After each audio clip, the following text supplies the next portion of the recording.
নমস্কার বন্ধুরা, আজকের রেসিপি কই তেল। দেখুন কি করে বানাই। তেল তো গরম হয়ে গেছে, মাছগুলো আমি ভেজে নেব, সুন্দর লাল লাল করে ভেজে নেব।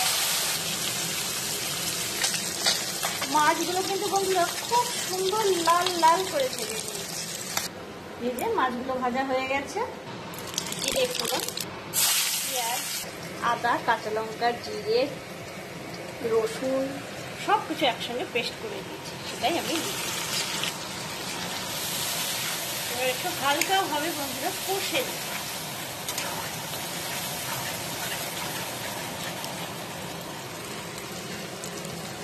স্বাদ মতো লবণ, একটু হলুদ। এবার মশলাটাকে আমি বন্ধুরা আস্তে আস্তে কষে নিচ্ছি। যাই হোক, দেখতে কিন্তু খুব সুন্দর লাগছে, খেতে কিন্তু আরো সুন্দর হয় কই মাছের তেল। নতুন নতুন বন্ধুরা আমাকে কমেন্ট করছেন, তার জন্য অনেক অনেক ধন্যবাদ। বন্ধুরা পুজো তো এসেই গেছে, এবার আমরা বেশ ভালো ভালো রান্না করব, ভালো ভালো খাবো, ভালো ভালো জায়গায় ঘুরবো, তাই না? তারপরে সবার সঙ্গে ভালো ভালো ব্যবহার করব, সবার সঙ্গে ভালো কথা বলবো,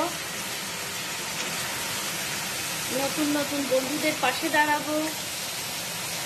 তারপরে আরেকটা আমরা সুন্দর করে নিজেকে সাজুগুজুও করবো, তাই না বন্ধুরা?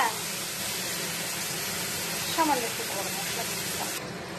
বন্ধুরা কই তেল রেডি। কেমন হয়েছে কমেন্টে অবশ্যই জানাবেন। Thank you.